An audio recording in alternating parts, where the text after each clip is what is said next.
Une personne à qui l'on diagnostique un cancer ou encore une maladie dégénérative comme l'Alzheimer ou le Parkinson se retrouve bien souvent isolée.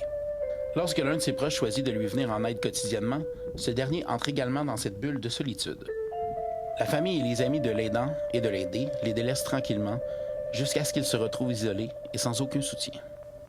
Ces gestes sont vécus par l'aidant naturel comme une démission des proches à son égard, comme un abandon au moment même où il en a le plus besoin. Les circonstances font que l'aidant naturel a moins de temps pour lui et ne trouve plus d'oreilles pour l'écouter. Le dossier des aidants naturels m'a extrêmement intéressée. Il y avait, heureusement, dans mon isolement à ce moment-là, parce que, bon, les amis te trouvent beaucoup moins glamour, t'es moins disponible, donc t'es moins au fait. J'ai vu ceux qui étaient les vrais d'entre les faux sont restés, mais les autres, au point de vue social, on a vraiment senti un délaissement. Au point de vue de la famille, ben, très souvent, ils sont dépourvus. Ça leur fait peur ou ils sont pas prêts à faire face à la maladie parce qu'au fond, quand on est aidant, on fait face à l'essentiel de la vie.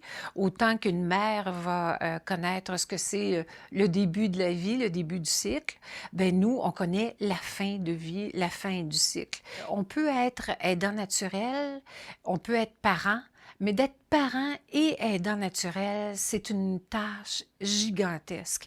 Et moi, ma plus grande surprise en étant coordonnatrice du RANCA, ça a été de découvrir à quel point les parents sont peu supportés, sont vraiment laissés à eux-mêmes, ils font partie de la fameuse zone grise dont on parle. La charge familiale des parents, des autres enfants, d'aller travailler, d'avoir un soutien technique, les chaises roulantes, les lits, les lève-personnes, toute l'organisation sociale qui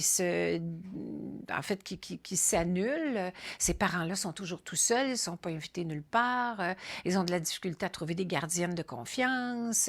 Au fond, le sacrifice d'un parent aidant est tellement grand dans la société, alors il faudrait le reconnaître. Et ça, le RANCA travaille très fortement à faire reconnaître les autres types d'aidants. Il y a une chose que j'ai appréciée, moi, parce que le RANCA, les aidants naturels, depuis qu'on les a connus, mais on n'est pas beaucoup de personnes avec des enfants handicapés. C'est plus des personnes avec des personnes âgées, des personnes malades, tu sais. Soit leurs parents ou des choses de même.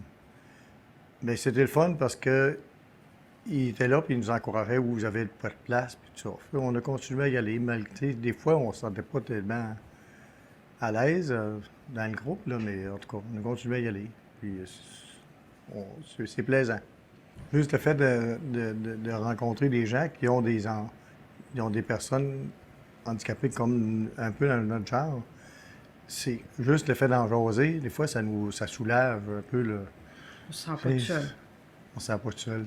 Je pense que le fait de savoir que la famille est là, pour moment, c'était important pour elle, c'était important pour moi. Alors, c'est vraiment important que la personne qui aide ait vraiment, elle aussi, là, des ressources, si elle veut continuer à être aidante. Sinon, je pense que ça sera pas facile. La personne va avoir de la misère, puis elle va se sentir toute seule. Il faut vraiment, vraiment sortir de son isolement. Peu importe le temps que ça va prendre avant qu'on sorte de notre isolement, parce que c'est pas évident de s'avouer qu'on est rendu aidante, puis qu'il faut faire quelque chose pour quelqu'un. Alors, il faut vraiment là, se respecter dans son cheminement pour être capable d'aller chercher toute l'aide qu'on peut, mais à notre rythme, pour se sentir bien tout le temps. L'aidant naturel s'appauvrit inévitablement. La plupart du temps, quand ils sont des personnes âgées, ben la personne doit piger dans son budget pour pouvoir suppléer à la recette, en fait, aux dépenses familiales. Peu d'argent qui lui reste, au fond, là, parce que les médicaments, tout ça, ça coûte très cher. Et puis tous les services là, qu'on a besoin, tous les appareils nécessaires pour permettre à une personne d'être autonome, ça coûte une fortune. Donc, le budget familial passe beaucoup là-dedans. Alors, l'aidant naturel, lui, il se retrouve là avec un appauvrissement. Et ça, c'est la chose la plus difficile, je pense, pour l'avoir vécu.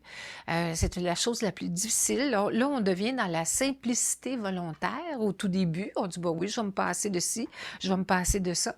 Mais au bout de la ligne, c'est que là, tu aboutis carrément dans quasiment la pauvreté.